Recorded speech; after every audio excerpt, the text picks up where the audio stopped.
Commander, the most diverse and entertaining format. The only boundaries are your imagination. But the question remains, how do you trap an ocean in a bottle? How do you turn Commander into a cube? All that and more, you're listening to the CardMisers podcast.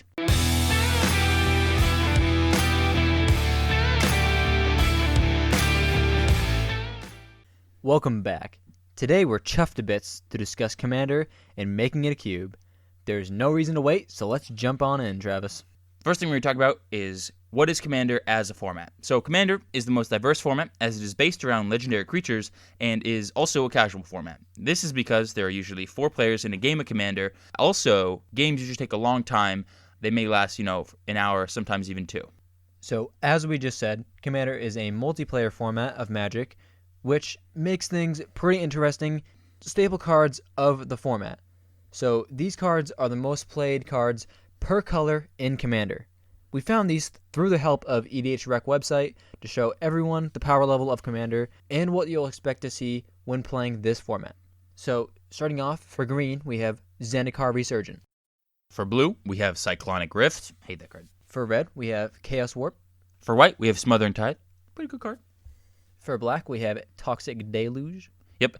And finally, in artifacts, we have Lightning Greaves. Solid all around. So, like we said, these cards really show the power level of Commander, but they don't show it all. So, we're going an extra mile to give you guys a few more examples of the power level of the format. So, the power level of Commander. What are decks trying to do, Travis? Well, really, they're doing whatever their Commander is doing. When you build the Commander deck, you've already decided on a strategy that is related to your Commander, or that you just enjoy, So what you want to do is focus on synergy. Just like lots of formats in Magic, people, synergy is the name of the game, and it's very important in Commander.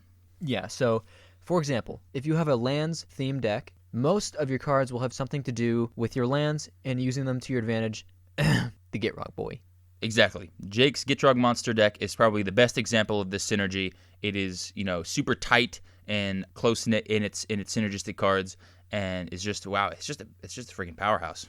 Definitely my best Commander deck, for sure. So, Travis, what turn do you expect to win or lose? Yeah, so Commander games usually end when a player is able to play many spells in a turn and or gain some sort of insurmountable advantage. So, for example, the turn I win with my Tassir Commander deck is the moment I can cast a huge Villainous Wealth and then duplicate it with some sort of copy effect. And the deck doesn't really win through some gradual effect, by playing creatures on curve and then attacking whatever, blah, blah, blah, nonsense. It's just all there on that final turn, making it the best deck ever conceived. Yeah, Gitrog might have something to say about that. But, in general, this can take from anywhere from 2 to 20 turns, depending on how competitive decks are in your playgroup.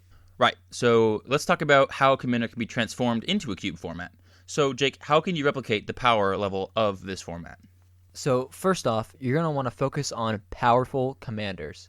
There are hundreds of legendary creatures, and not all are created equal. So, focus on the ones that support a certain archetype or theme in your cube. We're talking about decks, Reanimator, /Graveyard, lands, Spellslingy, tokens, Go Big strategies, politics, Voltron, counters, and many, many more.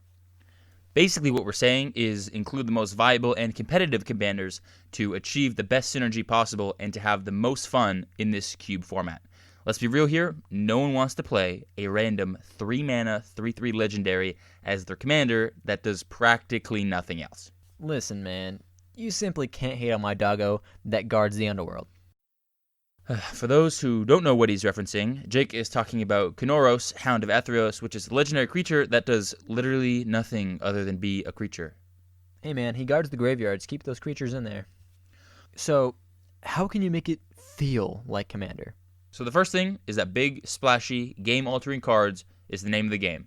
Yeah, a lot of times, Travis and I have got people to play Commander Cube because we have these big splashy boys in there, so not only is it fun to play with these cards, but they are hallmarks of Commander and are game-winning cards that you wouldn't see in many other formats. Exactly. Game-altering cards that have some really big impact are the best reason to play Commander, so be certain to include them. Yep, so some examples of these cards include Zendikar Resurgent, Nicol Bolas Godpharaoh, the Eldrazi Titans, Terastodon, Triumph of the Hordes, Villainous Wealth, Omniscience, and Expropriate. As you can see, these cards are certain to end a game or at least send it spinning in a different direction. And despite their sometimes oppressive power level, we're looking at you, Expropriate, These cards are actually what makes games really exciting. Right. So, surviving a turn 6 Nicol Bolas cast off a Joda Archmage Eternal by casting a Triumph of the Hordes and killing the Joda player with miscellaneous 2/2 infect creatures is a story to last a lifetime. Or you could just forget it. Yeah, but it was such a great victory over you and your obsession with 5 color, dude.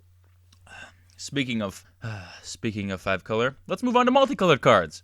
So, lots of commanders will be multicolored in the first place, but you'll have Planeswalkers and those other spells like Baleful Strix and Urban Evolution to consider. And don't ever forget that Urban Evolution is the most fun card to play in all of Magic. And if you don't believe me, cast it a few times and see how it feels. Trust me. So, as we talked about in the beginning of the podcast, long games equals more engaging interactions. So, some tips for inducing these long games include Less targeted removal. So, you won't need as much target removal because there are 4 players who each have at least a few removal spells to keep things in check. Also, the board is always changing, and no one will have fun playing a commander cube where there's as much removal as there are creatures. Yes, and if you do know someone who's abusing their cube like this, show them this podcast and make their life right again. Or take it up with Cube Protective Services. We'll leave the number below. Right. Not to mention that many commander strategies rely on their commander, and to keep blowing it up is just a real jerk move. Right. Don't be the fun police. Stop packing heat. Yeah, you don't need a piece to bring heat to the game. So focus on your strategy. And after that long tangent, we'll move on to no/few infinite combo. So same idea here. Fun police need fewer guns. Kiki Jiki Heat is the worst offender. Comboing with this card will kill a terminally ill person around the world. And if you want that on your hands, then play it at your own risk. Yeah, oof. But on a serious note though, obviously your cube is customizable to your liking, but realize that more than any other format, Commander is just fun gameplay and interactions. You aren't playing against one person, you're playing against 3. Right, and it's one thing to make a game unfun for one person, but a totally another to make it bad for 3 people. Unless someone is playing Storm. That's just unfun for the world. I greatly disagree. Let's move on to board wipes. So with board wipes, interfering too much with what your opponents are doing can ruin the fun of decks built around their commanders, but oftentimes the board is in desperate need of cleansing. Right. Now don't go overboard putting these kinds of cards in, but recognize that 2 additional players to a game can cause permanents to stack up to pretty crazy heights. Yeah, so pressing the reset button at least once a game can go a long way to keeping things in check and getting to that long game where you can drop those big splashy boys. Right. Targeted removal is bad to have an abundance because it singles out one person to be placed at a disadvantage, but board wipes get everybody and thus are fair. So what can often occur in commander cubes is where a player ramps more than the others and gains an insurmountable amount of advantage because of it. Also in commander cubes, including a lot of ramp, mostly in the green colors, skews that color in the cube. Right. If you devote 15 green slots to ramp, you now have fewer spots to include synergy cards or support cards for your green commanders. Plus, people who draft green can get 2, maybe 3 turns ahead of their opponent and dunking them hardcore. Except for you, Jake, as you are as short as Little Wayne and couldn't dunk if you were sitting on my shoulders. Aww. So the next thing is the ability to pick a commander from any pack and build a viable deck without worrying about whether it's open. Yeah, this is a critical component of drafting a commander cube. In most cubes, you're supposed to pick a lane that is open and draft from it. But in a properly constructed commander cube, you should be able to pick any commander and build around it from the get-go. So guys, test your cube, make sure that it's possible to first pick any commander and draft a viable deck around it. Right. Not to toot our own horns, but Jake and I have done this, I think, rather well in our own commander cube, where you can really just pick anything, regardless of what anyone else is doing, pick any commander from the get-go, draft around it, and still have a really good deck. Yeah, I'd have to agree. It just makes things twice as fun. So, moving on, we have specific cards to include in your cube to make it feel like Commander. So we're just going to run through a quick list to give you guys an idea of what cards would be a good idea to put into a Commander cube because they really capture that Commander vibe. So starting off for green, we have Harmonize, Terraserdon, Birds of Paradise, Avenger of Zendikar, and Cultivate. For blue, we have Factor Fiction, Muldrifter, Deadeye Navigator, Consecrated Sphinx, as well as Mystic Confluence. In red, we have Inferno Titan, Warstorm Surge, Hammer of Perforos, Bogarden Hellkite, and Chaos Warp. In white, we have Wrath of God, Smothering Tithe, that's a good one, Sun Titan, Teferi's Protection, that's an expensive one, and Anointed Procession. And in black, we have Ravenous Chupacabra, Torment of Hellfire, Decree of Pain, Dictate of Erebos, and Living Death. Next, in multicolored cards, we have the Locust God, Tetiova, Benthic Druid, Zakama, Primal Calamity, Muldrotha of the Gravetide, Kess, Dissident Mage, the Scarab God, Brago, King Eternal, and finally, Korvold, Fey Cursed King. Some good ones in there for sure. Moving on to artifact cards, we have Thoran Dynamo, Lightning Greaves, Sword of Feast and Famine, Vidal Canori, and Helm of the Host. And finally, for lands, we just have a little note here because obviously there aren't specific lands that you should play in a Commander Cube because many of those things vary. The thing with lands in Commander Cube is because you'll most likely be playing 2 or 3 colors on average, you'll be playing far more non-basic land cards in your Commander Cube than in most other forms of cubes. I think in our cube we have like 60 or so slots for lands, something like that, which is a lot. And this is because you need to be able to play many colors easily without too much strain. So build good mana bases because this is the deciding factor between if you will actually play Magic or not. Because is it really playing Magic if you can't cast any of your spells or do anything at all? Yeah, guys, not really fun. So, moving on, we're going to talk about how you'll want to draft your Commander Cube. So, some target cards to draft. Pick your commander first. Right. Now, something to consider here is fun. Maybe you want to pick a fun, sort of wacky commander that has an effect or an archetype that intrigues you. It's sort of the reason why you chose to play Commander Cube in the first place, so why not give it a try? Now, if you're looking to be more competitive, you'll want to pick a more powerful commander. So, most likely, this will go hand in hand with fun commanders because having an all-powerful commander can lead to some crazy fun play patterns. Also, if you built your cube the right way with those big bad boys, then most of your commanders will be comparably powerful in the first place. And if you don't already have a commander, pick colorless cards or powerful monocolored cards because you'll be able to use those artifacts no matter where you end up, and you definitely don't want to miss out on those really powerful monocolored cards that you may be able to play in the commander that you finally pick. The next cards you'll want to look for are those big splashy spells. These spells will be turning points in the games you play, or at least help you get to those turning points. Next thing you want to look out for is ramp, so signets, mandorks, that sort of thing. And this is pretty simple. Ramp allows you to play your spells earlier than you should. Sounds like something you want to do, and if it's not, think again, unless you want to be casting a 3-drop when your opponents are casting 5-drops and feel left behind in the rat race of life. Get your ramp. Yeah, that doesn't sound too good to me. Moving on, the last cards you're going to want to look for in the pack are those synergy cards. We said it before, and we'll say it again. Your cube relies on synergy, so you'll want these cards. Now, the reason we put these last is that most of the time, these synergy cards will be open later in the pack because they'll be specific to a certain archetype or strategy in your cube, so most likely no one else will be really picking them unless they're in the same archetype or strategy.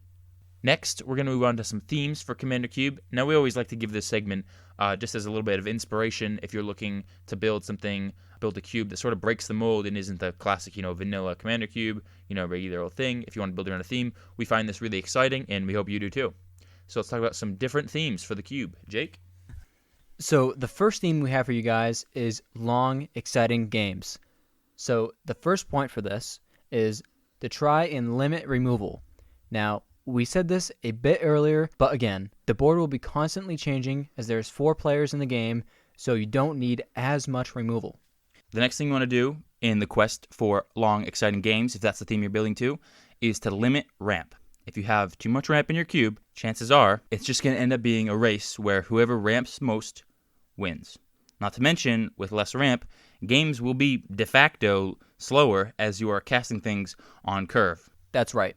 And another big point here is to not include inherently busted commanders such as Golos or Gnat Miser Reborn.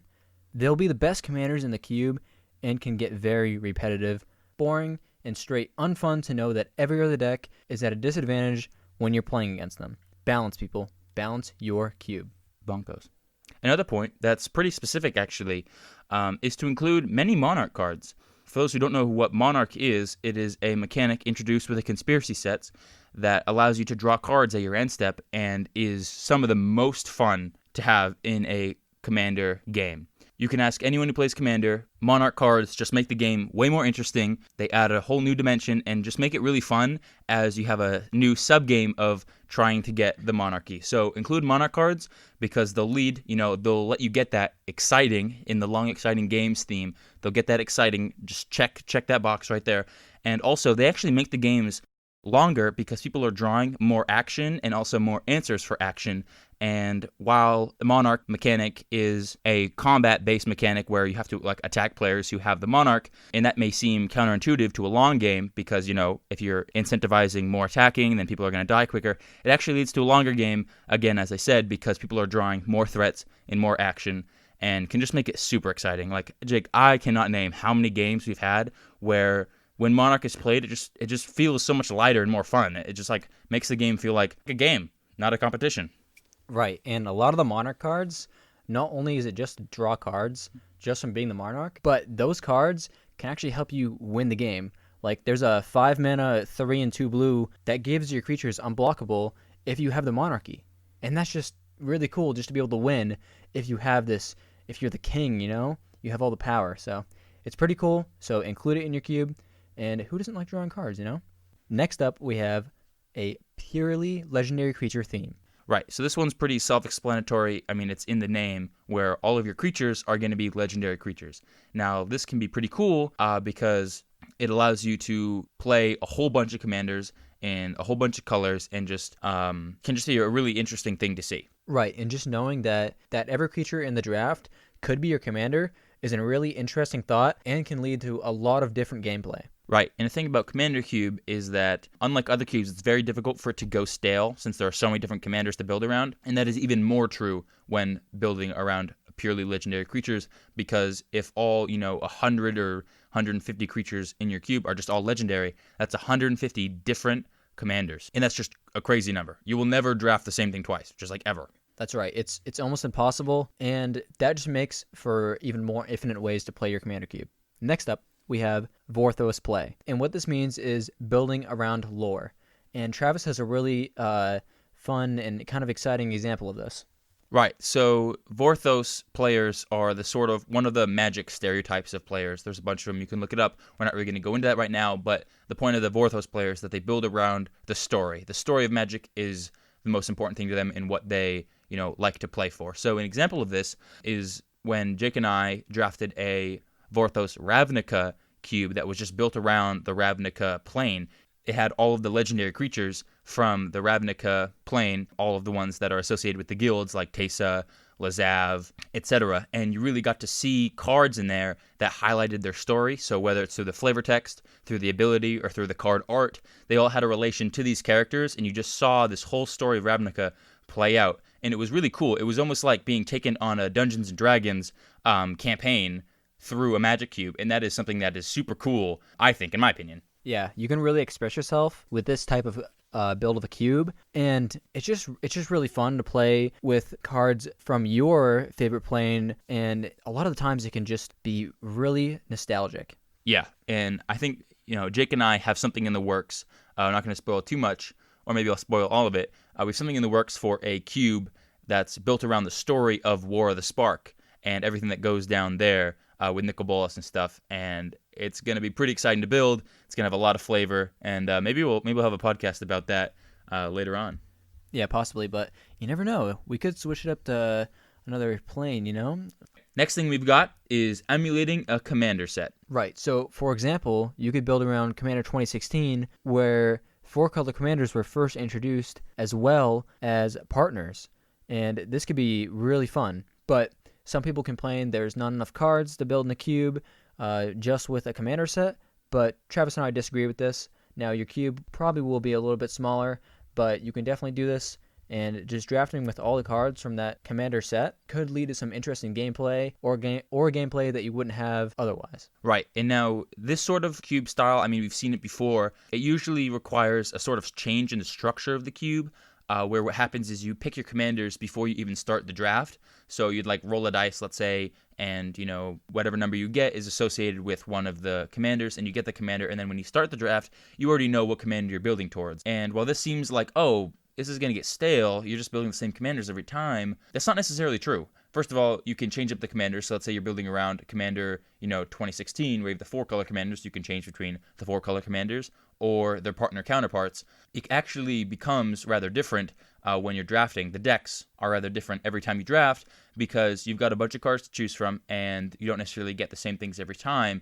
And even though the cube is smaller, there's still a lot of variance in there, and it's a lot like if you just, brought 4 commander decks to the table, 4 of these Commander 2016 decks, except every time you play those, they'll just be a little bit different. And so it's a way of, capturing your favorite set, a lot like when we talk about building around any other kind of set, like the Khans of Tarkir set in our first podcast. It's not like doing that, but with Commander. And, if that's something you want to do, feel free to do it. For sure. So the next theme that we have for you guys is building a Commander Cube on a budget.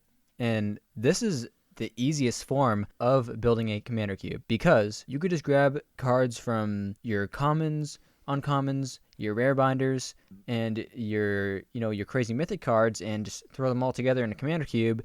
And as long as you have some direction, you have legendary creatures, it can lead to some fun gameplay, and you don't need to go to the store, empty your wallet out just to build a Commander Cube. Right. This is actually the way that Jake and I started our Commander Cube, was just by going around our house and literally just looking at all of... I just realized that if we say we're going around our house, people are going to think we're gay. We're gay. Yeah, we're gay. We may keep that in. Anyways, going around our respective houses and looking just in our rare binders, just around for all those bulk cards, those bulk rares that you don't use elsewhere, and just tossing them in a cube and seeing how it went. And that was what we originally had for our Commander Cube, and we slowly upgraded it over time with more powerful and interesting commanders. But that's honestly the best way to start because it requires very little to any investment, and you can sort of get started right away, and it's still fun.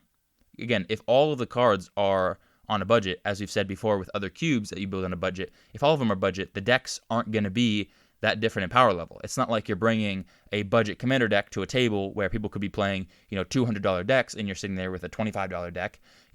Everything's going to be on the same power level because, again, all the cards in the entire cube are budget. Whatever people draft is going to be budget.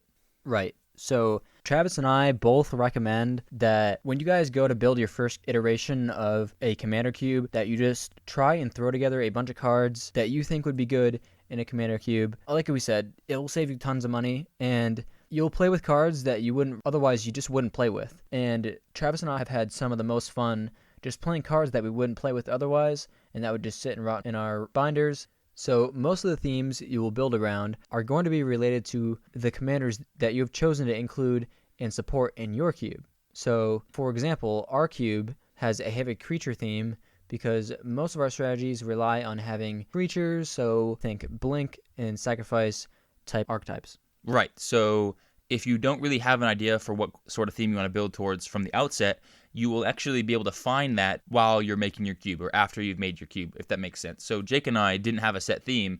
Like I said a little bit earlier, we were just set out to build that, Milli Vanilli commander cube that was just commanders that we wanted to play. And we actually found that theme after a while, and we realized that that's a fun theme. That's something we wanted to build towards. And so we have very few instant and sorcery related commanders in the cube. And it's just mostly creature themed, and that makes the games pretty exciting because a lot of the interaction is based on the creature level, and that's pretty cool. Right, Travis. Just after a few drafts, we were able to pick and choose the favorite cards that we had the most fun with, and try and build themes or archetypes after those cards and support those more. Right. And again, I don't mean to toot our own horn, but Jake and I have been around the block a few times when it comes to building cubes, and we pretty much hit it right out of the park with our first iteration of Commander Cube. Like, that was a really well balanced cube. We just did that first try. Yeah, like our modern cube, we put it together and we had to totally reconstruct the thing, tear it down and build it back up. But Commander Cube, a lot of the cards that we put in have stayed in there since the beginning. We're just really good at this. Guys, you should really listen to what we have to say because we're good at this. Some cards you're going to want to look out for when updating the cube include Commander product. So, each commander deck provides new commanders and archetypes as well as strategies that you may want to build towards. Right. So these cards are specifically designed for Commander, and this is where most of the new cards will come from that will just incidentally be good for Commander Cube.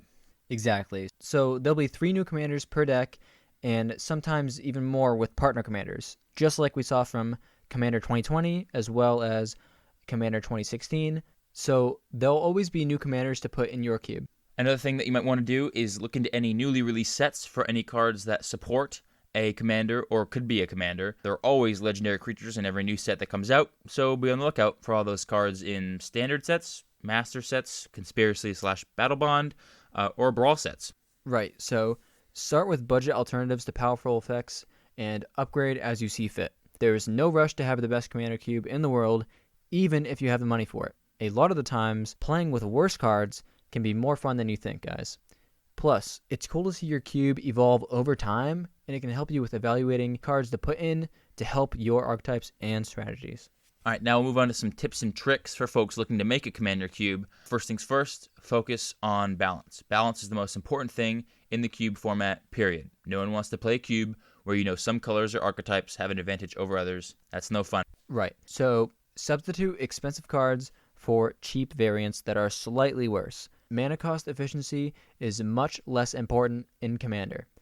In this cube, everything doesn't have to be perfect. Just have some fun, guys. Yeah, and don't be afraid to utilize bulk rares. Many times, the reason why they are bulk/cheap is that they're only good in formats like Commander, so the demand is low, but the supply is high. Exactly. And it's really easy to start budget and slowly upgrade. And as we said before, it can be more fun to start this way, not to mention it's smart to do this rather than spend a bunch of money on cards that may not be in the final iteration of your cube. Also, make sure to include good fixing for your cube, like the tri-lands, which are very cheap, as well as pain lands. Also include artifact fixing, for example, signets, lockets, things like that, to really get that good mana, because you don't want to be, stuck in a game with 3 other people and not be able to cast your spells and look like a total weirdo. I hate that. I hate that so much. Next, building the mana base can be as simple as including all tap lands and dual colors. This means that every deck is playing a turn behind and thus is balanced. Again, as we said before, when everything is budget or when everybody is playing tap lands, then everyone's on the same level.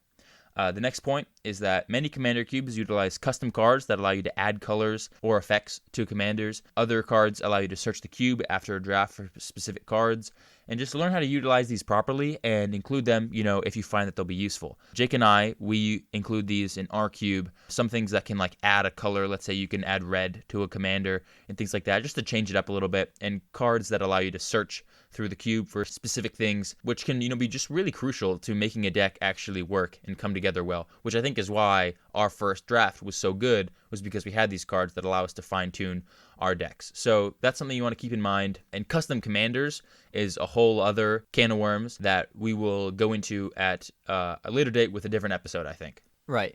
And so for the last point, guys, we saved the best for last and the most important for last as well.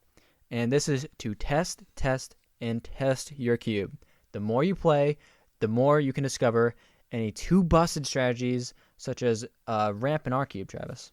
Exactly. An example of this is 4-color Kess, Dissident Mage. Personally, I built this deck when we found out that it was too good, too cool for school. The 4th color being green allows you to flashback ramp spells from your graveyard and get incredible mana advantages. And take it from me, the guy who's the destroyer of all things fun, that it is just too good for Commander Cube. And so really make sure that you're testing your cube to find any strategies, again, like this 4-color Kess, that are just too good and need to be nerfed or changed in some way.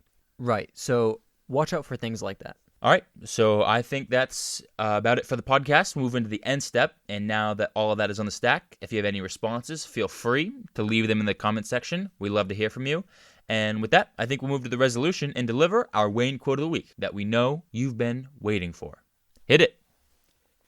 Your quote of the week is brought to you by Young Money Entertainment and is, quote, "Stacks on my backpack, shades on, hat back, Bugatti, bat black.